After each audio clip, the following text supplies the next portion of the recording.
안녕하세요. 노영래입니다. 저는 아산에 있는 맹시행단에 와 있는데요.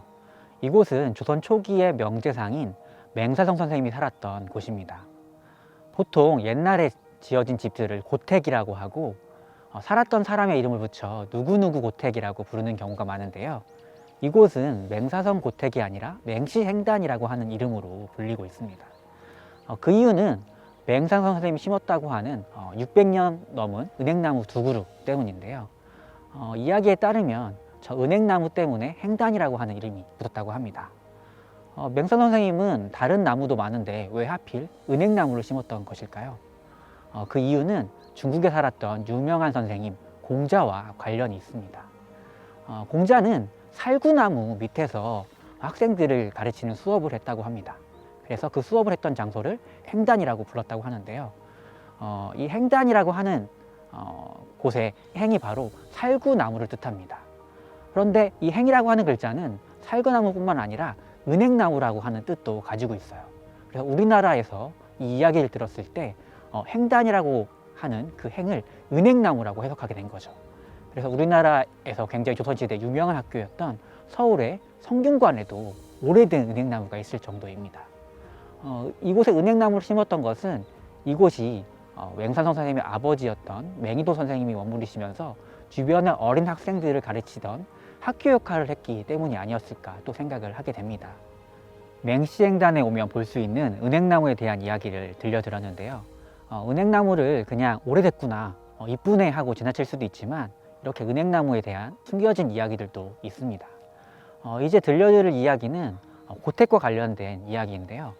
원래 이 고택은 최영장군의 아버지인 최원직이라고 하는 분이 처음 지었다고 합니다. 이 최원직이라고 하는 분은 최영장군 하면 떠올릴 수 있는 황금보기를 돌같이 하라 라고 하는 유언을 남긴 분인데요. 최영장군의 집안에서 가지고 있던 이 집이 어떻게 해서 맹사성 선생님의 집안으로 넘어가게 된 것일까요? 그 이야기를 들려드리려고 합니다. 이곳에 살고 있던 최영장군과 맹사성 선생님의 할아버지는 친구 사이였다고 해요. 어느 날 최영장군은 대청마루에 누워 잠을 자게 되는데요. 잠을 자다가 심상치 않은 꿈을 꾸게 됩니다. 그 꿈에서 자기 집 배나무를 타고 용이 한 마리 올라가는 모습을 보았던 거죠. 깜짝 놀라 깬 최영장군은 배나무로 달려가 보게 됩니다. 그 배나무에는 옆집 꼬마아이였던 아이가 배를 따기 위해서 올라가 있었습니다. 근데 이 꼬마아이가 최영장군에게 죄송하다는 말을 남기고 돌아가게 되는데요. 최영장군은 이 어린 꼬마아이가 장래에 훌륭한 인물이 될 거라고 생각을 하게 됩니다. 그래서 훗날 자신의 손녀를 이 아이에게 시집 보내게 되는데요. 그 옆집 꼬마아이가 바로 맹사성 선생님이었습니다. 위화도 회군이라고 하는 사건이 일어나고 최영장군은 결국 돌아가시게 되는데요. 돌아가시고 나서 이 집은 주인이 없이 버려지게 됩니다. 그리고 이 집에 살게 된 것이 바로 맹사성 선생님의 아버지였던 맹이도 선생님이었던 거죠. 그 이후로부터 맹사성 선생님의 집안은 이 맹시행단에서 살게 됐고요. 맹시행단에는 그 밖에도 사당인 세덕사와 맹사성, 황희, 권진 세 분의 재상이 나랏일을 이루냈다고 하는 구계정도 남아 있습니다. 코로나가 가라앉고 시간이 되신다면 직접 맹시행단을 방문해서 곳곳을 둘러보시는 게 어떨까 싶네요.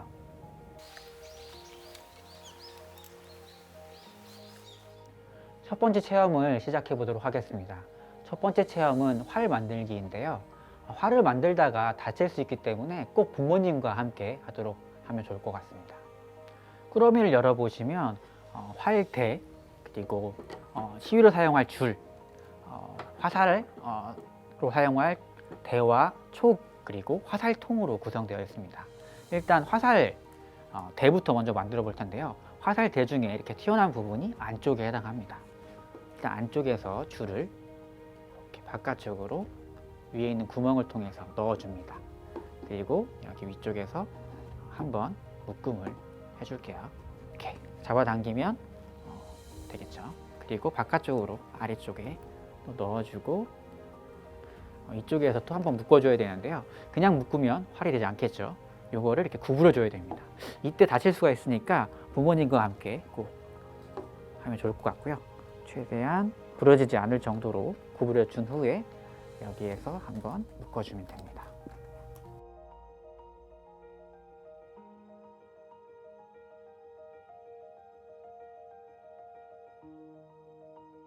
자, 이제 화살을 만들어 볼 텐데요. 화살대와 화살촉이 있을 겁니다. 이 화살대는 홈이 있는 부분 반대 부분을 이 촉에 끼우면 됩니다. 이렇게.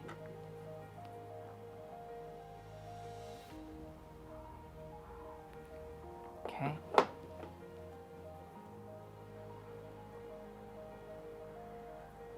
자, 완성입니다. 완성을 했으면 여기 이 통에다가 이렇게 넣어주시면 되겠죠. 그러면 활과 화살이 다 완성이 됐습니다. 한번 쏴보러 가볼까요? 이제 활을 한번 쏴볼게요.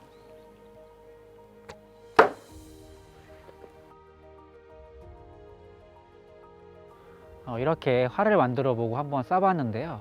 오늘 이렇게 활 만들기 체험을 한 것은 이 맹시행단의 또 다른 주인공인 채영장군과 관련해서 채영장군이 살아있을 때 고려 백성들을 위해서 홍건적 왜구들을 물리쳤던 것처럼 활을 쏘면서 그분의 이야기들을 한번 기억하자라는 의미에서 이렇게 만들어 봤습니다. 이어서 또 다른 체험을 한번 해보도록 하겠습니다. 이번엔 컬러비즈 체험을 해보도록 하겠습니다.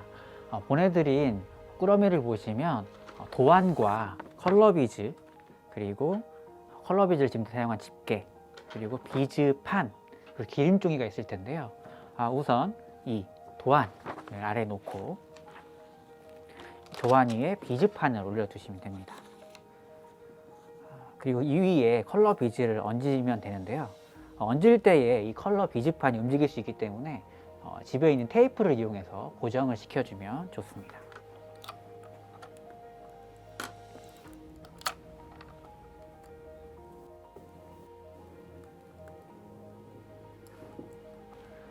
비즈판을 고정시켰으면 이제 비즈를 골라가지고 올려두시면 되는데 꼭 그 맞는 색이 아니라 자기가 원하는 색깔을 골라서 올려두시면 될 것 같습니다. 이렇게 하나를 집어서 이렇게 올려두시면 됩니다.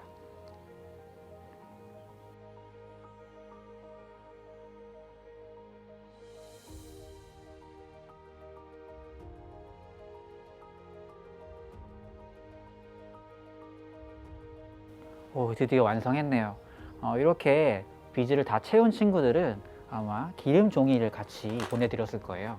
이 기름 종이를 이 위에 잘라가지고 얹은 다음에 집에 있는 다리미로 이 위에 다리미를 이용해서 12초에서 15초 정도 눌러주면 됩니다.